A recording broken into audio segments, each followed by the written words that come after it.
ನಂತರ welcome back to my YouTube channel. ನಂತರ ನಮಗೊಂದು ಸಂತೋಷದ ವಿಚಾರ ಏನಂತಂದ್ರೆ ಆಲ್ರೆಡಿ ಸ್ನೇಹಿತರ KS ಮಿಷನ್ ಎಂಬ ಧ್ಯೇಯವಾಕ್ಯವಿಟ್ಟುಕೊಂಡು ಸಂಪೂರ್ಣ ಭಾರತದ ಅಥವಾ ಸಂಪೂರ್ಣ ಪ್ರಾಚೀನ ಭಾರತದ ಇತಿಹಾಸವನ್ನು ಅಗದಿ ನೀಟಾಗಿ ಚಂದಂಗಿ ಕೇವಲ 20 ನಿಮಿಷಗಳ ವಿಡಿಯೋ ಸಣ್ಣ ವಿಡಿಯೋ ಮಾಡ್ಕೊತ ಅಗದಿ ಚಂದಾಗಿ ಮುಗಿಸ್ಕೊಟ್ಟಿವ್ರಿ. ಯಾರು ನೋಡಿಲ್ಲ ನೋಡ್ಕೊಂಬರ್ರಿ. ನೀವು ಯಾವುದೇ ರೀತಿ ಎಕ್ಸಾಮ್ ಬರೆದ್ರು ನಿಮಗೆ ಅದ 100ಕ್ಕೆ 100ರಷ್ಟು ಹೆಲ್ಪ್ ಆಗ್ತದ ಅಂತ ಹೇಳ್ತಾ ಬೇಕಾದ್ರೆ ಹೋಗಿ ಕುತ್ಕೊಂಡ ನೋಡ್ರಿ. PTK ಹಿಡಿದು ಸ್ನೇಹಿತರೆ ಹೊಯ್ಸಳರ ಅಂತ್ಯದವರೆಗೆ ನೀಟಾಗಿ ಕ್ಲಾಸ್ಗಳು ಬಂದವು ಸ್ನೇಹಿತರೆ. ಇವತ್ತು ನೋಡೋಣ ಸ್ನೇಹಿತರೆ 1935 ಕಾಯ್ದೆಗಳ ವಿವರವಾದ ಮಾಹಿತಿ ಬರ್ತಾ ಹೋಗ್ತಾ ನೋಡ್ರಿ ಸ್ನೇಹಿತರೆ. ಸ್ವತಂತ್ರ ಸಂಗ್ರಾಮ ಇಡೀ ವಿಶ್ವದಲ್ಲಿ ಅತ್ಯಂತ ಪ್ರಮುಖ ಆಗೈತಿ. ಅದರಲ್ಲಿ ಪ್ರಮುಖವಾಗಿ ಅಹಿಂಸಾತ್ಮಕ ಹೋರಾಟಗಾರರಿದ್ರು, ಕ್ರಾಂತಿಕಾರಿಗಳಿದ್ರು, ಮಂದಗಾಮಿಗಳು, ತೀವ್ರಗಾಮಿಗಳು. ಅದರಲ್ಲಿ ಸ್ವಲ್ಪ ಮಾಹಿತಿ ನೋಡಬೇಕಾದ್ರೆ ಕೆಲವೊಬ್ಬರು ದಾದಾಬಾಯಿ ನವರೋಜಿ ಇರ್ಬೋದು, ಗೋಪಾಲ್ ಕೃಷ್ಣ ಗೋಖಲೆ, ಲಾಲಾ ಲಜಪತ್ ರಾಯ್ ಇರ್ಬೋದು, ಭಗತ್ ಸಿಂಗ್ ಇರ್ಬೋದು, ಚಂದ್ರಶೇಖರ್ ಆಜಾದ್, VD ಸಾವರ್ಕರ್, ಜವಾಹರ್ಲಾಲ್ ನೆಹರು ಇಷ್ಟೆಲ್ಲ ಇದ್ರು ಸ್ನೇಹಿತರೆ. ಡಾಕ್ಟರ್ BR ಅಂಬೇಡ್ಕರ್ ಸಹ ಬರ್ತಾರೆ, ಸಿ ರಾಜಗೋಪಾಲಾಚಾರಿಗಳು ಬರ್ತಾರ. ಈಗೇನು ಇದೊಂದು ಸ್ವಾತಂತ್ರ್ಯ ಹೋರಾಟ ಅಲ್ಲ ಸ್ನೇಹಿತರೆ. ಈ 1935 ಮತ್ತು 1947 ಈ ರೀತಿಯಾಗಿ ಏನು ಕಾಯ್ದೆಗಳು ಬಂದು ನಮಗೆ ಯಾವ ರೀತಿಯಾಗಿ ಸ್ವಾತಂತ್ರ್ಯ ಬಂತು ಅನ್ನೋದನ್ನ ಈ ವಿವರವಾಗಿ ನೋಡ್ತಾ ಹೋಗೋಣ ಸ್ನೇಹಿತರೆ. ಓಕೆ, ಆದ್ದರಿಂದ ನಾನು ಇಲ್ಲಿ ಯಾವುದೇ ರೀತಿ ಕ್ರಾಂತಿಕಾರಿಗಳ ಬಗ್ಗೆ ಮಾತನಾಡಕತ್ತಿಲ್ಲ, ಪ್ರಮುಖವಾಗಿ ಬಂದ ಕಾಯ್ದೆಗಳ ಬಗ್ಗೆ ಮಾತಾಡುತ್ತೀರಿ. ಇಷ್ಟೊಂದು ಏನು ಇದು ಇಂಪಾರ್ಟೆಂಟ್ ಇಲ್ಲ, ಅದ ಕಾರಣ ಅದನ್ನು ಹೇಳೋದು ಬೇಡ ಸ್ನೇಹಿತರೆ. ಭಾರತವನ್ನು ಭೌಗೋಳಿಕವಾಗಿ ಮತ್ತು ಆಡಳಿತಾತ್ಮಕವಾಗಿ ಒಗ್ಗೂಡಿಸುವುದು, ಸಂವಿಧಾನವನ್ನು ರಚಿಸುವುದು ಮತ್ತು ಜವಾಬ್ದಾರಿಯುತ ಪ್ರಾತಿನಿಧಿಕ ಪ್ರಜಾಪ್ರಭುತ್ವ ಡೆಮೋಕ್ರಸಿ ನಿರ್ಮಾಣ ಮಾಡುವುದು. ರಾಷ್ಟ್ರ ನಿರ್ಮಾಣದ ಪ್ರಗತಿಯಲ್ಲಿ ಹಲವಾರು ಕೈ ಜೋಡಿಸ್ತಾರೆ. ಮಹಾತ್ಮ ಗಾಂಧೀಜಿ ಇರ್ಬೋದು, ಜವಾಹರ್ಲಾಲ್ ನೆಹರು ಇರ್ಬೋದು, ಹೀಗೆ ಹಲವಾರು ಕೈ ಜೋಡಿಸ್ತಾರೆ ಸ್ನೇಹಿತರೆ. ನಮ್ಮ ದೇಶದ ಸ್ವಾತಂತ್ರ್ಯ ಏನಾಗಿತ್ತು? ನಮಗೆ ಫ್ರೀಡಮ್ ಇರಲಿಲ್ಲ ಅಥವಾ ಪರಮಾಧಿಕಾರ ಇರಲಿಲ್ಲ ಏನ್ರಿ? ಪರಮಾಧಿಕಾರ ಅಂದ್ರೆ ಏನ್ರಿ? ನಮಗೆ ಸ್ವತಂತ್ರ ಇರಬೇಕು, ಇದೇ ಪರಮಾಧಿಕಾರ ಸ್ನೇಹಿತರೆ. ಈಸ್ಟ್ ಇಂಡಿಯಾ ಕಂಪನಿ ಬರ್ತದೆ ಸ್ನೇಹಿತರೆ. 1600ರಲ್ಲಿ ಈಸ್ಟ್ ಇಂಡಿಯಾ ಕಂಪನಿ ಏನು ಬಂದಿತ್ತು, ಅದು ನಮ್ಮ ಕಡೆಯಿಂದನೇ ಅನುಮತಿ ತಗೊಂಡಿತ್ತು ವ್ಯಾಪಾರಕ್ಕಾಗಿ. ಬಟ್ ಅವರ ನಮ್ಮನ್ನು ಆಳ್ವಿಕೆ ಮಾಡಿದ್ರು, ಇದೆಲ್ಲ ನಿಮ್ಗೆ ಗೊತ್ತಾಗ್ತದ. ಅವರು ವ್ಯಾಪಾರಿ ಕೊಠಡಿಗಳ ನಿರ್ಮಾಣ ಮಾಡಿದ್ರು. ಆ ಕಡೆ ಪೋರ್ಚುಗಲ್ಲು, ಕೋಲ್ಕತ್ತಾ ಈ ಕಡೆ ಎಲ್ಲ ಹಲವಾರು ಕಡೆ ಏನೇನು ನಿರ್ಮಾಣ ಮಾಡಿದ್ರು. ಅವರ ಅಪೋಸಿಟ್ ಪೋರ್ಚುಗಲ್ ಆ ಥರ ಹಿಸ್ಟ್ರಿ ಬೇಡ, ಡೈರೆಕ್ಟ್ ಸ್ನೇಹಿತರೆ. ಇಷ್ಟೆಲ್ಲ ಆದ ನಂತರ ಅವ್ರ ರಾಜಕೀಯ ಅಧಿಕಾರನ ಪಡೆಯಕ್ಕೆ ಒಂದು ಪ್ರಮುಖವಾದ ಕದನ ಇರ್ತದ. ಅದು ಸ್ನೇಹಿತರೆ 1757ರ ಪ್ಲಾಸಿ ಕದನ ಪ್ರಮುಖ. ಅದ ನಂತರ ಬಕ್ಸಾರ್ ಕದನ. ಈ 2 ಕದನಗಳಿಂದ ಅವರು ಇನ್ನೊಂದಷ್ಟು ಬಲಿಷ್ಠರಾಗ್ತಾರ ಎಂಬುದು ಪ್ರಮುಖವಾಗ್ತದ ಬ್ರಿಟಿಷರು. ಇಷ್ಟೆಲ್ಲ ಆದ ನಂತರ ಹಾಗೆ ಕೆಲವು ವರ್ಷಗಳ ಕಾಲ ನಿರಂತರವಾಗಿ ಮುಂದುವರಿತದ.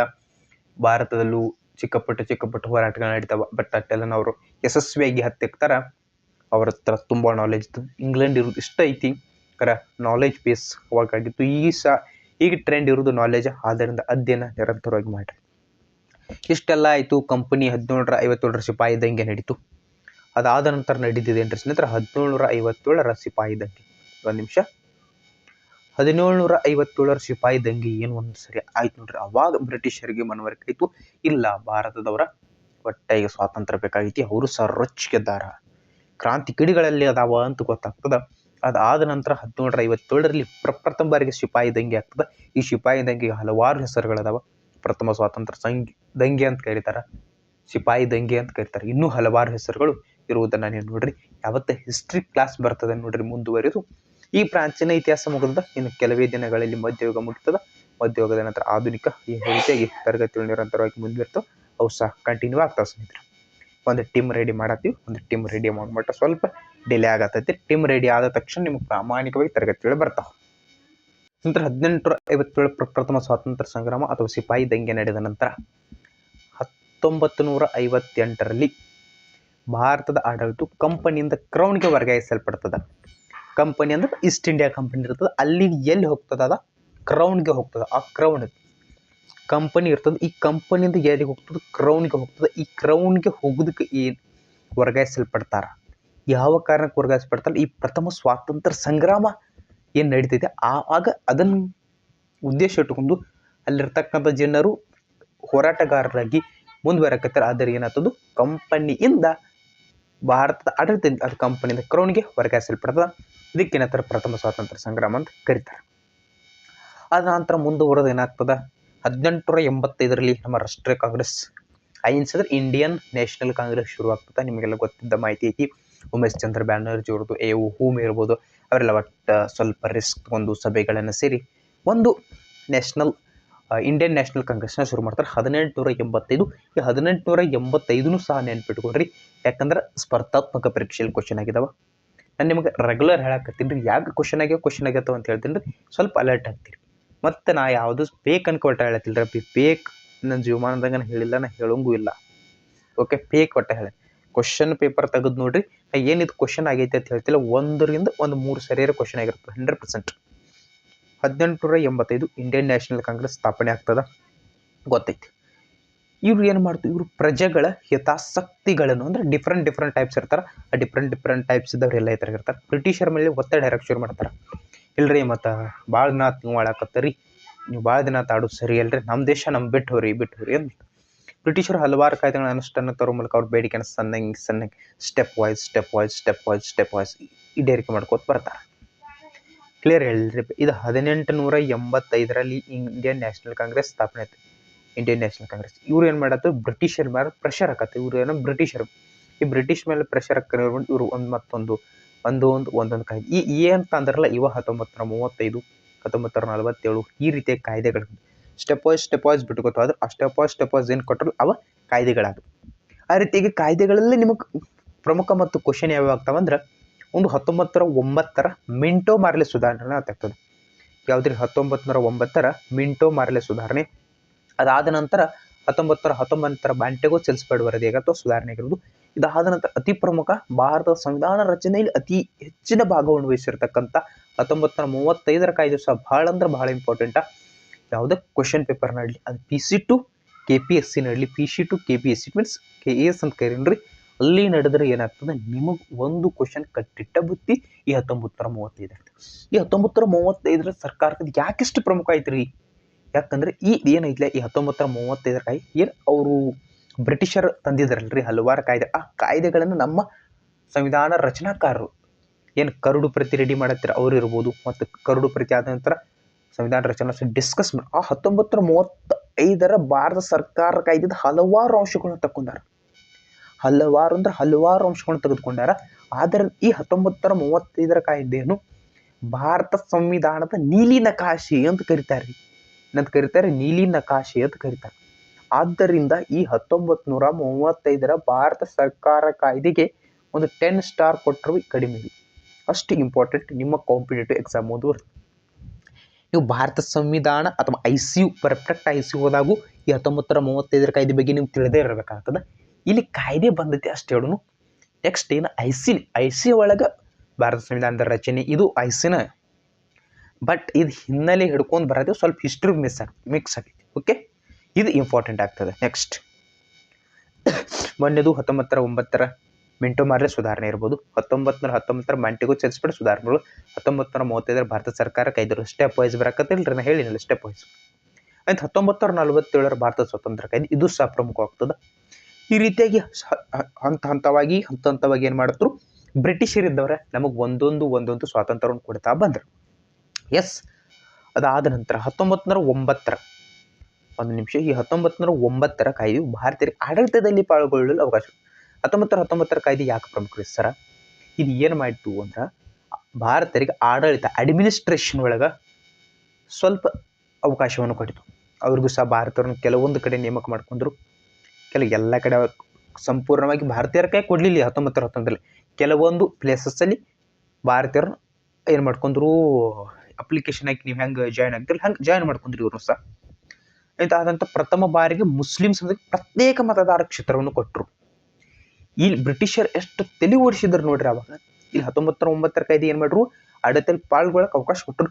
ಬಟ್ ಇಲ್ಲಿ ಹಿಂದೂಗಳು ಮತ್ತು ಮುಸ್ಲಿಮರನ್ನ ಡಿವೈಡ್ ಮಾಡ್ಯಾರ, ಹೌದಲ್ರಿ. ಪ್ರತ್ಯೇಕ ಮತದಾರ ಕ್ಷೇತ್ರವನ್ನು ಕೊಡೋದು ಇಲ್ಲಿ ಡಿವೈಡ್ ಮಾಡಿಬಿಟ್ರೆ ಅವರು. ಅಷ್ಟೇ ಇದನ್ನ ಏನಂತಾರೆ, ಕೋಮುವಾದಕ್ಕೆ ಅವ್ರು ಏನು ಮಾಡ್ರು, ಕೊಡುಗೆಯನ್ನು ಕೊಟ್ಟರು. ಯಾರ ಬ್ರಿಟಿಷರು. ಇದರಿಂದ ಹಿಂದೂಗಳು ಮುಸ್ಲಿಮರು ಬೇರೆ ಬೇರೆ ಆದರು. ಓಕೆ, ಇದು ಪ್ರತ್ಯೇಕ ಮತದಾರ ಕ್ಷೇತ್ರಕ್ಕೆ ಗುರಿ ಮಾಡಿಕೊಡ್ತು. ಆದ ನಂತರ 1919ರ ಭಾರತದಲ್ಲಿ ಜವಾಬ್ದಾರಿಯುತ ಸರ್ಕಾರವನ್ನು ಪ್ರಚುರಪಡಿಸ್ತದೆ. ಇದು ಜವಾಬ್ದಾರಿಯುತ ಸರ್ಕಾರವನ್ನು ಪ್ರಚುರಪಡಿಸಿತು. ಅಷ್ಟೇ ಅಲ್ಲದ ದ್ವಿಸರ್ಕಾರ ಪದ್ಧತಿ ಅಂತ ಜಾರಿ ನಿಮಗೆ ಡಯಾರಿಕೆ ಅಂದ್ರೆ ದ್ವಿಸರ್ಕಾರ ಪದ್ಧತಿ. ನಿಮಗೆ ಕ್ವಶನ್ ಆಗಿದೆ ಹಲವಾರು ಪ್ರೀವಿಯಸ್ ಇಯರ್ ಕ್ವಶನ್ ಪೇಪರ್ನಲ್ಲಿ ಈ ಡಯಾರ್ಕಿ ಎಂದರೇನು ಕೊಟ್ಟಾನ. ಡಯಾರ್ಕಿ ಎಂದರೇನು ಅಂತ ಕೊಟ್ಟಾನ, ತಳ ಆಪ್ಷನ್ ಕೊಟ್ಟಾನ ABCD. ಅದರ ಡಯಾರ್ಕಿ ಎಂದರೆ ದ್ವಿಸರ್ಕಾರ ಪದ್ಧತಿ. ನಿಮ್ಮ ಗಮನದಲ್ಲಿ ಇರಬೇಕಾಗ್ತದ, ಸ್ಪರ್ಧಾತ್ಮಕ ಪರೀಕ್ಷೆಯಲ್ಲಿ ಕ್ವಶನ್ ಆಗ್ತವ. ಇತ್ತೀಚಿನ ದಿನಗಳಲ್ಲಿ ಹಿಸ್ಟ್ರಿ ಕ್ಲಾಸ್ ಮಾಡೋದು ಹೇಳೀನಿ. 1 2 3 4 5 ABCD ಬರೋದು ಬಿಟ್ಟವ. ಈ 10 ಸಾಲ ಕ್ವಶನ್ ಬರ್ತಾವ. ನೀವು ಅದನ್ನು ಓದಿ ಇದು ಅದ್ರ ಸ್ವಲ್ಪ ಡೀಪ್ ನಾಲೆಜಸ್ ಇಂಪಾರ್ಟೆನ್ಸ್ ಇದ್ರ. ಓಕೆ, ಗೊತ್ತಾಯ್ತಲ್ರಿ. ಡಯಾರ್ಕಿ ಅಂದ್ರೆ ದ್ವಿಸರ್ಕಾರ ಪದ್ಧತಿ. ಈ 1935ರ ಭಾರತ ಸರ್ಕಾರ ಕಾಯ್ದೆ ಬಗ್ಗೆ ಒಂದು ಸ್ವಲ್ಪ ಕನ್ನಡಿಸ್ಬರೋಣ. ಅಗ್ದಿ ಈಸಿದಾಗ ಹೇಳ್ಕೊಡ್ತೀವ್ರಿ. ಇದು ಭಾರತೀಯ ಪ್ರಜೆಗಳ ಅಶ್ವತ್ಥಗಳನ್ನು ಈಡೇರಿಸಲು 1909 ಮತ್ತು 1919 ಏನು ಆಕ್ಟ್ಗಳು ಬಂದಿರೋ ಮೆಂಟೋ ಮಾರ್ಲೆ ಸುಧಾರ ಮತ್ತು ಮಾಂಟೆಗ್ ಸೆಲ್ಸ್ಬರ್ಗ್ ಸುಧಾರ ಅವು ವಿಫಲ ಆದವು. ಅದೇ ಹೇಳಿಲ್ಲ, ಅವ್ರು ಒಮ್ಮೆ ಏನಕ್ಕೆ ನಮಗೆ ಸ್ವಾತಂತ್ರ್ಯ ಡೈರೆಕ್ಟ್ ಹಿಂಗೆ ಕೊಟ್ಬಿಟ್ಟಿಲ್ಲ. ಅವ್ರು ಹಿಂಗೆ ತೊಗೊಂಡು ಒಮ್ಮೆ ಹಂತವಾಗಿ ಕೊಟ್ಕೊತ ಬಂದ್ರೆ ಅದರ ಒಂದೊಂದು ಕಾಯ್ದೆಗಳು ಇಂಪಾರ್ಟೆಂಟ್ ಆಗ್ತವೆ. ಹಾಗಂತ ನಮ್ಮ ಮಹಾತ್ಮ ಗಾಂಧೀಜಿಯವರು ಸಹ ಇದ್ರು. ಮಹಾತ್ಮ ಗಾಂಧೀಜಿಯವರು ಬಂದರು, ಅಸಹಕಾರ ಚಳವಳಿ ಮಾಡಿದ್ರು. ಹೌದಿಲ್ಲ, ಅಸಹಕಾರ ಚಳವಳಿಯನ್ನು ಮಾಡಿದ್ರಿ, ಖಿಲಾಫತ್ ಚಳವಳಿ, ಈ ರೀತಿ ಹಲವಾರು ಚಳವಳಿಗೂ ಸಹ ಮಹಾತ್ಮ ಗಾಂಧೀಜಿಯವರು ಪ್ರಮುಖ ಪಾತ್ರ ವಹಿಸ್ತಾರೆ. ಸ್ವರಾಜ್ ಆಂದೋಲನವನ್ನು ಸಹ ಪ್ರಾರಂಭಿಸ್ತಾರೆ ಯಾರು? ಮಹಾತ್ಮ ಗಾಂಧೀಜಿಯವರು. ಇದು ಬ್ರಿಟಿಷ್ ಸರ್ಕಾರ ಒಂದು ಶಾಸನಾತ್ಮಕ ಆಯೋಗವನ್ನು ರಚನೆ ಮಾಡ್ತದೆ. ಅದರ ಹೆಸರೇ ಸೈಮನ್ ಆಯೋಗ. ಅಸಹಕಾರ ಚಳವಳಿ ಶುರು ಆದ ಕಾರಣ ಏನಾಗ್ತದೆ, ಸ್ವಲ್ಪ ಬ್ರಿಟಿಷರಿಗೆ ಪ್ರೆಷರ್ ಬೀಳಾನ ಅವ್ರು ಏನು ಮಾಡ್ತಾರೆ, ಒಂದು ಶಾಸನಾತ್ಮಕ ಆಯೋಗ ಆಗಿರ್ತಕ್ಕಂಥ ಸೈಮನ್ ಆಯೋಗವನ್ನು ನೇಮಕ ಮಾಡಿ ಭಾರತಕ್ಕೆ ಕಳಿಸ್ತಾರೆ. ಈ 1919ರ ಕಾಯ್ದೆ ಬಗ್ಗೆ ಸ್ವಲ್ಪ ಯಾಕೋ ವಿಫಲ ಆಗೈತಿಪ್ಪ, ಮತ್ತು ಸ್ವಲ್ಪ ಹೋಗಿ ನೋಡ್ಕೊಂಡು ಅಲ್ಲಿ ಏನೇನೈತೆ ನೋಡಿ, ಮತ್ತೆ ಏನೇನು ದೋಚ್ಕೊಂತ ಹೋಗ್ಬೇಕು ಎಲ್ಲ ನೋಡ್ಕೊಂಡು ಚಾ ಉಂಡಿ ಚೂಡಾತಿ ಅಂತ ಬಾ ಅಂತ ಕಳಿಸ್ರಿ. ಯಾರ? ಸೈಮನ್ ಆಯೋಗ. ಆತನ ಹೆಸರು ಸೈಮನ್ ಇರ್ತಾನೆ, ಅದರಿಂದ ಸೈಮನ್ ಆಯೋಗ ಅಂತ ಹೆಸರು ಬಂದದ್ದು. ಈ 1919 ಬಗ್ಗೆ ಯಾವುದು ಕಾರ್ಯವೈಖರಿ ಮಾಡೋಕ್ಕಿತ್ತು. ಮತ್ತು 1927ರಲ್ಲಿ ಇದು ಕಾರ್ಯವೈಖರಿ ಅಂದ್ರೆ ಡಯಾರ್ಕಿಯ ಕಾರ್ಯವೈಖರಿಯ ಬಗ್ಗೆ ವರದಿ ನೀಡಕ್ಕೆ 1927ರಲ್ಲಿ ಏನು ಮಾಡ್ರಿ, ನೇಮಕ ಮಾಡ್ರಿ. ಹೌದಲ್ರಿ, ನಾ ಹೇಳಿದ್ನಲ್ಲಿ ಅದು ಒಬ್ಬ ಕಾಯ್ದೆ ಒಳಗೆ ಒಬ್ಬ ಮುಖ್ಯಸ್ಥರ ಸರ್ ಜಾನ್ ಸೈಮನ್ ಅವರಿದ್ರು. ಅದಕ್ಕೆ ಕಾರಣ ಅದಕ್ಕೇನದು ಸೈಮನ್ ಆಯೋಗ ಅಂತ ಹೆಸರು ಬಂದದ್ದು. ಬ್ರಿಟಿಷ್ ಸರ್ಕಾರ ಭಾರತಕ್ಕೆ ಡೊಮಿನಿಯನ್ ಸ್ಥಾನವನ್ನು ನೀಡಬೇಕಂತ ಹೇಳಿ 1929 ಘೋಷಣೆ ಮಾಡಿತ್ತು. ಬ್ರಿಟಿಷ್ ಸರ್ಕಾರ ಇದು ಭಾರತಕ್ಕೆ ಭಾರತಕ್ಕೆ ಡೊಮಿನಿಯನ್ ಸ್ಥಾನ ಮಾಡ ನೀಡುನು ಅಂತೇಳಿ 1920 ಘೋಷಣೆ ಮಾಡಿತು. ಆನಂತರ 1930, 31, 32 ಇವು ಇಂಪಾರ್ಟೆಂಟ್. ನಿಮ್ಮ ಎಕ್ಸಾಮ್ ಇವರು 1930, 31, 32 3 ದುಂಡು ಮೇಜಿನ ಸಮ್ಮೇಳನ ನಡೆತಾವೆ. ಎಲ್ಲಿ ನಡೆದು? ಲಂಡನ್ನಿನಲ್ಲಿ ನಡೆದು. ಇದು ಸಹ ಇಂಪಾರ್ಟೆಂಟ್ ನಿಮ್ಮ ಎಕ್ಸಾಮ್ ದೃಷ್ಟಿಯಿಂದ. 1930, 31, 32 3 ದುಂಡು ಮೇಜಿನ ಸಮ್ಮೇಳನ ನಡೀತಾವೆ. ಎಲ್ಲಿ ನಡೀತಾವೆ? 3 ಲಂಡನ್ನೆಲ್ಲ ನಡೆದವ. ಅದು ಪ್ರಮುಖವಾಗಿರ್ತದೆ.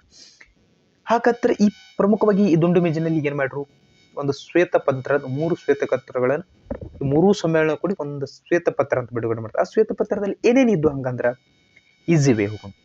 ದುರ್ಬಲ ವರ್ಗಗಳಿಗೆ ಶಿಕ್ಷಣ ಸೌಲಭ್ಯ ಮತ್ತು ರಾಜಕೀಯ ಮೀಸಲಾತಿ ಅಂತ ಈಗ ಹೆಂಗೆ SC ST OBC ಅವರು ಏನು ರಿಸರ್ವೇಶನ್ ಕೊಟ್ಟಿಲ್ಲ, ಹಾಗೆ ಕೊಡ್ತು ಅಂತ ಯಾರು ಹೇಳಿದ್ರು? ಅವಾಗ ಬ್ರಿಟಿಷರು ಹೇಳಿದ್ರು. ಎಸ್, ಸಾರ್ವತ್ರಿಕ ವಯಸ್ಕ ಮತದಾನ ಪದ್ಧತಿ ಅಂದ್ರೆ 18 ವರ್ಷ ಮೇಲ್ಪಟ್ಟವರು ಯಾವುದೇ ರೀತಿಯಾಗಿ ಜಾತಿ, ಮತ, ಲಿಂಗ, ಧರ್ಮ ಭೇದ ಭಾವ ಮಾಡದೆ ಎಲ್ಲರೂ ಎಲೆಕ್ಷನ್ ಒಳಗೆ ಭಾಗವಹಿಸಬಹುದು ಅಂತ ಹೇಳಿದ್ರು. ಎಸ್, ಈಗ ಪ್ರೆಸೆಂಟ್ಲಿ ನಮ್ಗೆ ಕೊಟ್ಟಾರ ಇವತ್ತನ.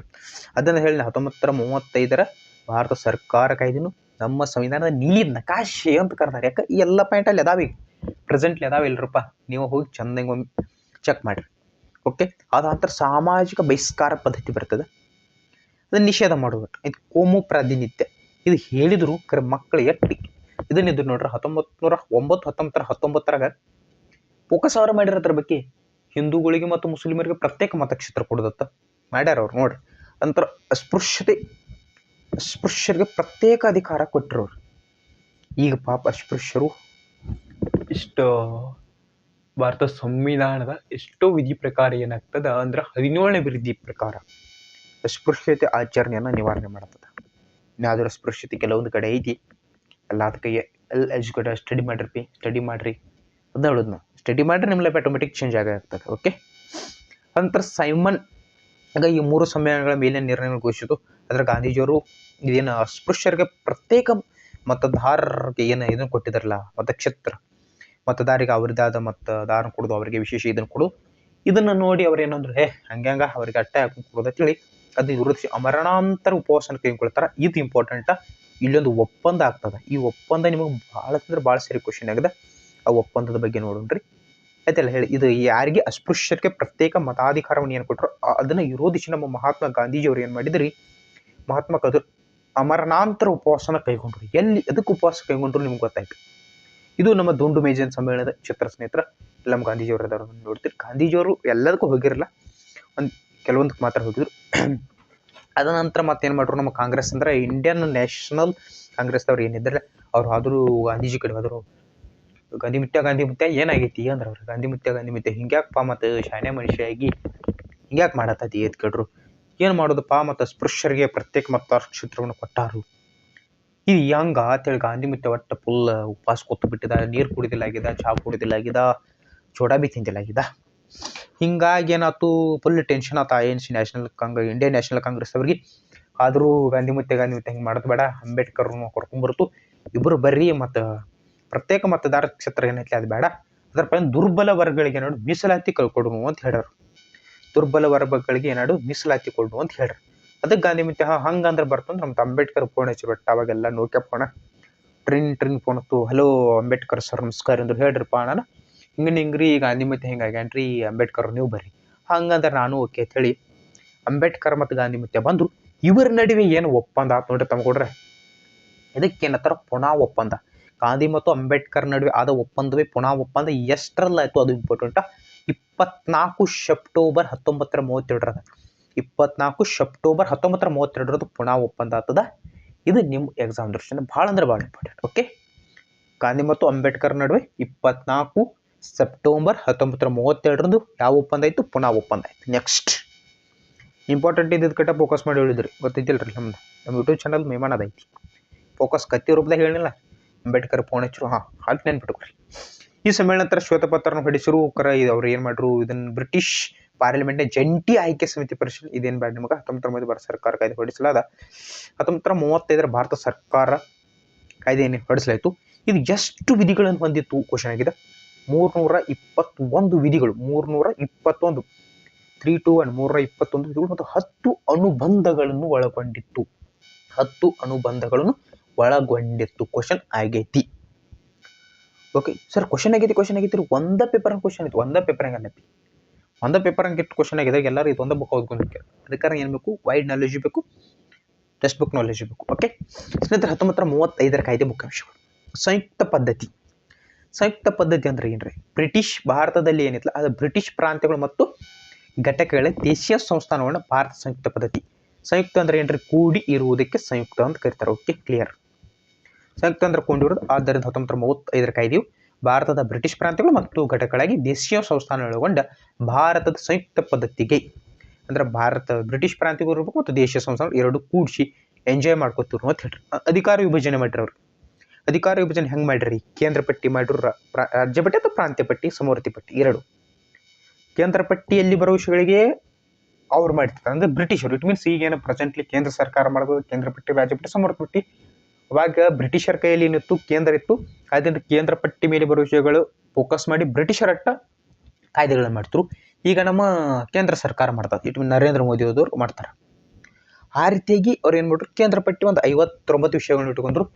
ಅದಕ್ಕೆ ವಿದೇಶಿ ವ್ಯವಹಾರ, ಕರೆನ್ಸಿ, ರಕ್ಷಣಾ, ಅಂದ್ರೆ ಯಾವ ಮೇನ್ ಅದಾವಲ್ಲ ಅವತ್ತೂ ಯಾರು ಇಟ್ಕೊಂಡ್ರು? ಬ್ರಿಟಿಷರು ಇಟ್ಕೊಂಡ್ರು. ಅಂದ್ರೆ ಕೇಂದ್ರ ಪಟ್ಟಿ ಮಾಡ್ರಿ. ಇನ್ನು ಪ್ರಾಂತ್ಯ ಪಟ್ಟಿ ಅಂದ್ರೆ ಈಗ ರಾಜ್ಯ ಸರ್ಕಾರ ಐತಿ ಇದ್ರ, ಅಂದ್ರೆ ಪೊಲೀಸರಿ, ಶಿಕ್ಷಣ ಮುಂತಾದ 54 ವಿಷಯಗಳು ಇದರ ಒಳಗೆ ಕೊಟ್ರು.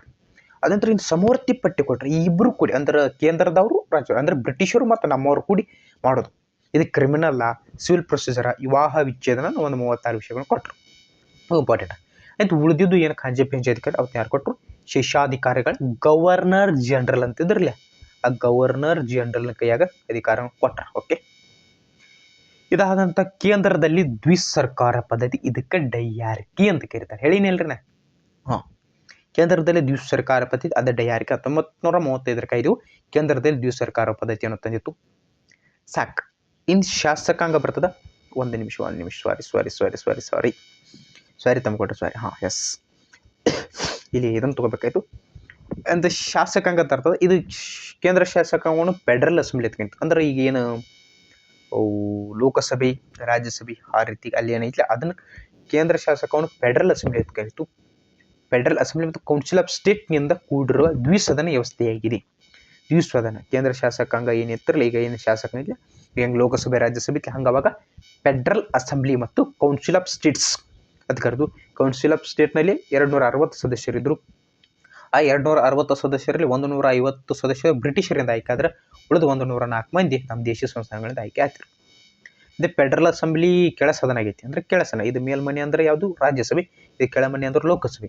375 ಸದಸ್ಯರಿದ್ರು, ಅದರ 250 ಮಂದಿ ವಿಧಾನಸಭಾ ಸದಸ್ಯರಿಂದ ಇನ್ನು ಉಳಿದು 120 ಮಂದಿ ದೇಶೀಯ ಸಂಸ್ಥಾನಗಳಿಂದ ಆಯ್ಕೆ ಆಗ್ತಿರು. ಇಷ್ಟೆಲ್ಲ ಆದ ನಂತರ ಮೊಟ್ಟ ಮೊದಲ ಬಾರಿಗೆ ಇದು ದೆಹಲಿಯಲ್ಲಿ ಅಂದ್ರೆ ನಮ್ಮ ಡೆಲ್ಲಿ ಒಳಗೆ 1937ರಲ್ಲಿ ಫೆಡರಲ್ ನ್ಯಾಯಾಲಯವನ್ನು ಜಾರಿಗೆ ತರೋದು. ಇದು ಇಂಪಾರ್ಟೆಂಟ್. 1935ರ ಕಾಯ್ದು ದೆಹಲಿಯಲ್ಲಿ 1937ರ ಫೆಡರಲ್ ನ್ಯಾಯಾಲಯ ಜಾರಿಗೆ ತತ್ತು. ಸಾಕು, ಇಟ್ಟು ಬಿಟ್ಟು ನಿಮಗೆ ಮತ್ತೇನು ಬೇಡ, ಇಟ್ಟು ಸಾಕು. ಅದಾಂತರ ಮತ್ತು ನೆಕ್ಸ್ಟು ರಾಜ್ಯ ಸ್ವಾಯತ್ತತ್ವ ಸೈಮನ್ ಆಯೋಗ 1929ರಲ್ಲಿ ಆಶ್ವಾಸನೆ ನೀಡಿತು. ಸೈಮನ್ ಆಯೋಗ 1920 ಆಶ್ವಾಸನೆ ನೀಡಿದಂತೆ ಈ ಕಾಯ್ದೆ ಬ್ರಿಟಿಷ್ ಸರ್ಕಾರ ಭಾರತಕ್ಕೆ ಡೊಮಿನಿಯನ್ ಸ್ಥಾನಮಾನ ಕೊಡಲಿಲ್ಲ. ದೇಶೀಯ ಸಂಸ್ಥಾನಗಳ ಆಳ್ವಿಕೆ ವಿಲೀನಕ್ಕೆ ವಿರೋಧ ವ್ಯಕ್ತವಾದರೆ ಭಾರತ ಸಂಯುಕ್ತ ವ್ಯವಸ್ಥೆಯು ಸ್ಥಾಪನೆ ಉದ್ದೇಶ ಕಾರ್ಯಗತ ಆಗಲಿಲ್ಲ. ಪ್ರಾಂತ್ಯಗಳ ಮಟ್ಟದಲ್ಲಿ ಅನುಷ್ಠಾನಕ್ಕೆ ತಂದ ಪ್ರಾಂತ್ಯ ಸ್ವಾಯತ್ಯ ಕನಿಷ್ಠ ಪ್ರಮಾಣದ ಇದು ಏನಷ್ಟೇ ಬರಲಿ ಬಿಟ್ಟುಬಿಡ್ರಿ. ಸ್ನೇಹಿತರ 1947 important act for Indian government act 1935 ಆದ ನಂತರ ಬರೋದು 1947. ಇದು ಭಾಳ ಪ್ರಮುಖ ಆಗ್ತದೆ. ಯಾಕಂದ್ರೆ ಈ ಕಾಯ್ದೆ ಏನು ಮಾಡ್ತಾರೆ, ನಮಗೆ ಸ್ವಾತಂತ್ರ್ಯವನ್ನು ನೀಡಿ ಹೋಗ್ತದೆ. ರಾತ್ರಿ ನೀಡಿ ಹೋಗಿರ್ತದೆ. 1947ರ ಕಾಯ್ದೆ ಬ್ರಿಟಿಷ್ ಸರ್ಕಾರ ಸರ್ ಸ್ಟಾಫರ್ಡ್ ಕ್ರಿಪ್ಸ್ ಅವರನ್ನು ಭಾರತಕ್ಕೆ ಕಳುಹಿಸಿಕೊಟ್ಟಿತು. ಇದು ಈ ಕೆಳಕಂಡ ಪ್ರಸ್ತಾವನೆಗಳು ಕೊಡ್ತಾರೆ. ಕ್ರಿಪ್ಸ್ ಅಂದ್ರೆ ಸರ್ ಸ್ಟಾಫರ್ಡ್ ಕ್ರಿಪ್ಸ್ ಇಲ್ಲ ಅವರು. ಯುದ್ಧ ಮುಗಿದಿರ್ತದೆ. ಯುದ್ಧ ಮುಗಿದ ನಂತರ ಭಾರತಕ್ಕೆ ಸಂವಿಧಾನವನ್ನು ರಚಿಸಿಕೊಳ್ಳಲು ರಾಜ್ಯಾಂಗ ರಚನಾ ಸಭೆ ಒಂದು ನೇಮಕ ಮಾಡ್ತು ಅಂತ ಹೇಳ್ರು. ಭಾರತಕ್ಕೆ ಡೊಮಿನಿಯನ್ ಸ್ಥಾನವನ್ನು ನೀಡತ್ತು ಅಂತ ಹೇಳ್ರು. ಕ್ರಿಪ್ಸ್ ಪ್ರಸ್ತಾವನೆಯನ್ನು ಕಾಂಗ್ರೆಸ್ ಮತ್ತು ಮುಸ್ಲಿಮ್ಗೆ ಎರಡು ತಿರಸ್ಕರಿಸಿಬಿಟ್ಟು. ಒಟ್ಟ ಕ್ರಿಪ್ಸ್ ಎದಕ್ಕೆ ತಿರಸ್ಕರಿಸಿತು? ಆ ಕ್ರಿಪ್ಸ್ ಆಯೋಗದಲ್ಲಿ ಭಾರತದ ಪ್ರಜೆಗಳು ಒಬ್ಬರು ಇರಲೇ ಇಲ್ಲ. ಎಲ್ಲ ಬ್ರಿಟಿಷಿನ ಮಂದಿ ಬಂದಿತ್ತಲ್ಲ, ಬ್ರಿಟಿಷ್ ಎಲ್ಲ ಬಿಳಿ ಇದ್ರು. ಹೈ ಗುಡ್ ಆಪ್ ಚೀಸ್ ನೀವು ಇಂಗ್ಲೀಷ್ದಾಗ ಮಾತಾಡೋರು ತಿಳಿಲ್ಲ ಅವ್ರಿಗೆ, ನಮ್ಮ ಭಾರತವ್ರಿಗೆ. ಹೇ ನಡ್ರಿ ಅಂತಾರೆ ಅಥವಾ ನಡ್ರಿ ಅಂದ್ಬಿಟ್ರು. ಅದರದ ಕಾಂಗ್ರೆಸ್ ತಿರಸ್ಕರಿಸಿತು, ಮುಸ್ಲಿಂ ಲೀಗ್ ತಿರಸ್ಕರಿಸಿತು. ಎರಡೂ ಸಹ ಯಾವುದನ್ನು ತಿರಸ್ಕರಿಸಿತು? ಈ ಕ್ರಿಪ್ಸ್ ಆಯೋಗವನ್ನು ತಿರಸ್ಕರಿಸಿತು. ಅವಾಗ ಯಾವ್ದು ಚಾಲು ಆಯಿತು? ನಮ್ಮ ದೇಶದಲ್ಲಿ ಕ್ವಿಟ್ ಇಂಡಿಯಾ ಮೂವ್ಮೆಂಟ್ ಚಾಲಾಯಿತು. ಮಾಡು ಇಲ್ಲವೇ ಮಡಿ ಚಾಲು ಆಯಿತು. ಎಸ್, ಕ್ವಿಟ್ ಇಂಡಿಯಾ ಮೂವ್ಮೆಂಟ್ ಚಾಲು ಆಯಿತು. ಇಷ್ಟೆಲ್ಲ ಚಾಲು ಆದ ಬಳಕ ಇಷ್ಟೆಲ್ಲ ಚಾಲು ಆಗೋದ್ರಾಗ ನಮ್ಮ ದೇಶದವ್ರು ರೊಚ್ಚಿಗೆ ಕ್ವಿಟ್ ಇಂಡಿಯಾ ಮಾಡು ಇಲ್ಲ. ಈ ಸಲ ಅವ್ರು ಬಡಿಯಾವರೇ ಇದ್ರು ಒಟ್ಟು ಬ್ರಿಟಿಷರು. ಮಾಡು ಇಲ್ಲವೇ ಮಡಿ, ಮಾಡೋದೆಲ್ಲ ಸಾಯ್ದವು. ಬ್ರಿಟಿಷನ ಬಡದರೆ ಸ್ವಾತಂತ್ರ್ಯಸ್ಕೊಳ್ಳಿಲ್ಲ, ಸಾಯ್ದತ್ತ ರೆಡಿಯಾಗಿದ್ರು. ಬಟ್ ಅಟ್ರಾಗ ಏನಾಯಿತು, ಒಂದು ನಿಗೂಢ ಕತೆ ನಮ್ಮ ಇಂಗ್ಲೆಂಡಲ್ಲಿ ನಡೆದು ಬಿಟ್ಟಿತು. ಅಷ್ಟರಲ್ಲಿ ಚುನಾವಣೆಗಳು ಇಂಗ್ಲೆಂಡ್ನಲ್ಲಿ ಚುನಾವಣೆ ನಡೆಯಕತ್ತಿದ್ದು. ಲೇಬರ್ ಪಕ್ಷ ನಿಶ್ಚಳ ಬಹುಮತ ಅಧಿಕಾರ ಬಂತು. ಚರ್ಚಿಲ್ರವ್ರು ಏನು ಅಧಿಕಾರಕ್ಕಿದ್ರೆ ಚರ್ಚಿಲ್ರವ್ರ ಮನೆಗೆ ಹೋದ್ರು. ಆ ಚರ್ಚಿಲ್ರವ್ರ ಜಾಗದಾಗ ಕ್ಲಮೆಂಟ್ ಅಟ್ಲಿ ಬಂದ. ಇನ್ನು ಚರ್ಚಿಲ್ರವ್ರಿದ್ರೆ ನಮ್ಮ ದೇಶಕ್ಕೆ ಸ್ವಾತಂತ್ರ್ಯ ಸಿಗುತ್ತಿತ್ತೋ ಇಲ್ಲೋ, ಏನೋ ಎಷ್ಟು ಜನರು ಸಾವು ನೋವಾಗ್ತಿತ್ತೋ ಗೊತ್ತಿಲ್ಲ. ಬಟ್ ಇವರು ಕ್ಲೆಮೆಂಟ್ ಅಟ್ಲಿ ಅವರು ಏನಿದ್ರು ಪ್ರಧಾನಿ ಆದರೂ ಭಾರತದ ಸಮಸ್ಯೆಯನ್ನು ಪರಿಹರಿಸುವ ಲೇಬರ್ ಪಕ್ಷ ಪ್ರಾಮಾಣಿಕ ಪ್ರಯತ್ನ ವಹಿಸ್ತದೆ. ಗೊತ್ತಿತ್ತು ಅವ್ರಿಗೆ ಬಡತನ, ಅಸಮಾನತೆ, ಏನು ಅನಕ್ಷರತೆ ಎಲ್ಲ ಇತ್ತು. ಬಟ್ ಲೇಬರ್ ಪಕ್ಷ ಪ್ರಾಮಾಣಿಕ ಪ್ರಯತ್ನ ಮಾಡ್ತದೆ. ಒಳ್ಳೇದಪ್ಪ. ಈ ಬಿಕ್ಕಟ್ಟನ್ನು ಬಗೆಹರಿಸಕ್ಕೆ 1946ರಲ್ಲಿ ಕ್ಯಾಬಿನೆಟ್ ಮಿಷನ್ ಪ್ಲ್ಯಾನ್ ಬರ್ತದೆ. ಈ ಕ್ಯಾಬಿನೆಟ್ ಮಿಷನ್ ಪ್ಲ್ಯಾನ್ ನಿಮಗೆ ವೆರಿ ಇಂಪಾರ್ಟೆಂಟ್ ಏನ್ರಿ, ವೆರಿ ಇಂಪಾರ್ಟೆಂಟ್. ಈ ಕ್ಯಾಬಿನೆಟ್ ಮಿಷನ್ ಆಯೋಗದಿಂದ ನಮ್ಮ ಸಂವಿಧಾನ ರಚನಾ ಸಭೆ ರೆಡಿ ಆಗ್ತದೆ. ನಾಮಿನೇಟೆಡ್ ಇರ್ತಾರೆ ಮತ್ತು ಅಂದ್ರೆ ಎಲೆಕ್ಟೆಡ್ ಇರ್ತಾರೆ ಮತ್ತು ನಾಮಿನೇಟೆಡ್ ಎರಡೂ ಇರ್ತಾರೆ. ಓಕೆ, ಈ 46 ಇದು ಏನು ಲೇಬರ್ ಪಕ್ಷ ಪ್ರಾಮಾಣಿಕ ಪ್ರಯತ್ನದಿಂದ ಕ್ಯಾಬಿನೆಟ್ ಮಿಷನ್ ರೆಡಿ ಮಾಡಿ ನಮ್ಮ ಭಾರತಕ್ಕೆ ಕಳಿಸಿಕೊಡ್ತದೆ. ಎಸ್, ಹೌದಲ್ರಿ. ಬಟ್ ಇಲ್ಲಿ ಒಂದು ಸಮಸ್ಯೆ ಖಂಡಿತವಾಗಿದೆ. ಈ ಕ್ಯಾಬಿನೆಟ್ ಮಿಷನ್ ಪ್ಲ್ಯಾನ್ ನಮ್ಮ ಭಾರತಕ್ಕೆ ಎಲ್ಲ ಆಯಿತು, ಎಲೆಕ್ಷನ್ ನಡೆದು ಅದಾದ. ಬಟ್ ಇವರು ಮುಸ್ಲಿಂ ಲೀಗದವ್ರು ಏನೋ ಒಂದು ಪಕ್ಷ ಐತೆ, ಅವ್ರು ಏನು ಮಾಡಿದ್ರು, ನಮಗೆ ಪ್ರತ್ಯೇಕ ಪಾಕಿಸ್ತಾನ ಕೊಟ್ಟು ಬಿಡ್ರಿ, ನಾವು ಬೇರೆ ಹಾಕು ಅಂತ ಹೇಳ್ರಿ. ಬಟ್ ಈ ಕ್ಯಾಬಿನೆಟ್ ಮಿಷನ್ ಅನ್ನು ಒಪ್ಪಲಿಲ್ಲ. ಆದ್ದರಿಂದ ಅವ್ರು ಏನಾಗಲಿ, ಕೆಲವು ಸಭೆಗಳಲ್ಲಿ ಮುಸ್ಲಿಂ ಲೀಗ್ ಹಾಜರಾಗಲಿಲ್ಲ. ಸ್ನೇಹಿತರೆ, ಕ್ಯಾಬಿನೆಟ್ ಮಿಷನ್ನ ಸುಧಾರಣೆಗಳ ಬಗ್ಗೆ ಇಲ್ಲಿ ನೋಡ್ಕೊಳ್ರಿ. 389 ಸದಸ್ಯರನ್ನು ಹೊಂದಿ ಸಂವಿಧಾನ ರಚನಾ ಸಭೆ ರಚನೆ ಶುರು ಆಯಿತು. 389 ಸದಸ್ಯರು ಮೊದಲು ಇದ್ದರು. ಆದ ನಂತರ ಎಲ್ಲ ರಾಜಕೀಯ ಪಕ್ಷಗಳು ಮಧ್ಯಂತರ ಸರ್ಕಾರ ರಚಿಸುವುದು. ಬ್ರಿಟಿಷ್ ಇಂಡಿಯಾ ಮತ್ತು ಭಾರತ ರಾಜ್ಯಗಳು ಭಾರತ ಒಕ್ಕೂಟವನ್ನು ರಚಿಸುತ್ತಿತ್ತು. ಪ್ರತ್ಯೇಕ ಪಾಕಿಸ್ತಾನ ರಚನೆ ಸಾಧ್ಯವಿಲ್ಲ ಎಂಬುದು ಇದರ ನಿರಾಕರಣೆ ಆಯಿತು. ಇದರಿಂದ ಏನಾಯಿತು, ಪ್ರತ್ಯೇಕ ಪಾಕಿಸ್ತಾನ ರಚನೆ ಏನಿಲ್ಲ ಅಂದರೂ ಮುಸ್ಲಿಂ ಲೀಗ್ ಇದನ್ನು ನಿರಾಕರಿಸಿಬಿಡ್ತು. ಬೇಡಪ್ಪ, ನಮಗೆ ಬೇಕು ಪ್ರತ್ಯೇಕ ಪಾಕಿಸ್ತಾನ, ನಮಗೆ ಬೇಕು, ನಾವು ಏನು ಹಿಂಗೆ ಭಾರತ ಐತಿಲ್ಲ, ನಾವು ಇದನ್ನು ಬಿಟ್ಟು ಹೋಗೋದು, ನಮಗೆ ಬೇಕು ಅಂತ ಹೇಳಿ ನಿಂತರವರು. ಇದರಿಂದ ಅವ್ರು ಸ್ವಲ್ಪ ಹೋದರು. ಅದಂತರ ಕ್ಯಾಬಿನೆಟ್ ಮಿಷನ್ ಪ್ಲ್ಯಾನ್ ಪ್ರಕಾರ ಸಂವಿಧಾನ ರಚನಾ ಸಭೆ ರಚಿಸಲಾಯಿತು. ಈ ಸಭೆ ಅಧ್ಯಕ್ಷತೆಯನ್ನು 1946ರಲ್ಲಿ ಡಾಕ್ಟರ್ ಬಾಬು ರಾಜೇಂದ್ರ ಪ್ರಸಾದ್ ವಹಿಸಿಕೊಂಡರು. 1947ರ ಸಂವಿಧಾನ ಕರಡು ಸಮಿತಿಯು ಡಾಕ್ಟರ್ ಬಿ ಆರ್ ಅಂಬೇಡ್ಕರ್ ವಹಿಸ್ಕೊಂಡ್ರು. ಸಿಂಹ ಹುಲಿ, ಭಾರತ ಸಂವಿಧಾನ ರಚನೆ ಮಾಡಿಕೊಟ್ಟ ಕಿಂಗ್ ಮೇಕರ್ ನಮ್ಮ doctor Baba Saheb B R Ambedkar. ಅದರ ಸಂವಿಧಾನ ಶಿಲ್ಪಿ ಅಂತ ಕರೀತಾರೆ. ನಿಮಗೆಲ್ಲ ಗೊತ್ತಿದ್ದ ಮಾಹಿತಿ ಐತಿ. ನೆಕ್ಸ್ಟ್ ಸ್ನೇಹಿತರೆ, ಮುಂದಿನ ಮಹತ್ವದ ಹೆಜ್ಜೆ ಅಂದ್ರೆ ಮೌಂಟ್ ಬ್ಯಾಟನ್ ಯೋಜನೆ. ಮೌಂಟ್ ಬ್ಯಾಟನ್ ಯೋಜನೆ ಏನು ಕೊಟ್ಟಿತ್ತು? ನಮ್ಮ ದೇಶಕ್ಕೆ ಸ್ವಾತಂತ್ರ್ಯವನ್ನು ಕೊಟ್ಟಿತ್ತು. 1947 ಲಾರ್ಡ್ ಮೌಂಟ್ ಬ್ಯಾಟನ್ ತಮ್ಮ ನಿಯೋಗದ ಭಾರತಕ್ಕೆ ಭೇಟಿ ನೀಡಿದ್ರು. ದೇಶ ವಿಭಜನೆ ಆಧಾರದ ಮೇಲೆ ಕಾಂಗ್ರೆಸ್ ಮತ್ತು ಮುಸ್ಲಿಂ ಲೀಗ್ ಒಪ್ಪಂದವನ್ನು ಏರ್ಪಡಿಸಿರು. ವಾಸ್ತವಿಕ 1947 ಮೌಂಟ್ ಬ್ಯಾಟನ್ ಯೋಜನೆ ರೆಡಿ ಆಯಿತು. ಈಗ ಏನಾಯ್ತು? ಪ್ರತ್ಯೇಕ ಪಾಕಿಸ್ತಾನಕ್ಕೆ ಒಪ್ಕೊಂಡಿದ್ದ. ಅದರಿಂದ ಎಲ್ಲರೂ ಫುಲ್ ಖುಷಿಯಾಗಿದ್ರು. ಓಕೆ, ಹಾಗಾದ್ರೆ 1947 ಭಾರತ ಸರ್ಕಾರದ ಕಾಯ್ದೆಯ ಪ್ರಮುಖ ಮುಖ್ಯಾಂಶಗಳನ್ನು ನೋಡಿದ್ದೆಯಾದಲ್ಲಿ 15 ಆಗಸ್ಟ್ 1947 ಭಾರತ ಮತ್ತು ಪಾಕಿಸ್ತಾನ ಎರಡಾದು. ಇಲ್ಲಿ ಏನು ಇಂಗ್ಲೀಷ್ ಇದು ಬೇರೆ ಬೇರೆ ಭಾರತ ಸ್ವಲ್ಪ ರೆಡಿ ಮಾಡಿ ತಂಬಾಕ್ಬಿಟ್ರೆ ಇಲ್ಲೆಲ್ಲ ನಮ್ಮ ಭಾರತ ಇತ್ತು. ಇದು ಬೇಡ ಹಿಂಗೆ ಹೊಡೆದ ಪಾಕಿಸ್ತಾನ ರೆಡಿ ಆಗಿಬಿಡ್ತು. ಪಾಕಿಸ್ತಾನದವ್ರು ಖುಷಿ, ಇಷ್ಟು ಮುಸ್ಲಿಂ ಲೀಗ್ ಖುಷಿ ಆಯ್ತು. ಕಾಂಗ್ರೆಸ್ಸು ಏನೋ ಒಂದು ಮಾಡ್ಕೊಂಡು ಹೋಗ್ಬೋದು.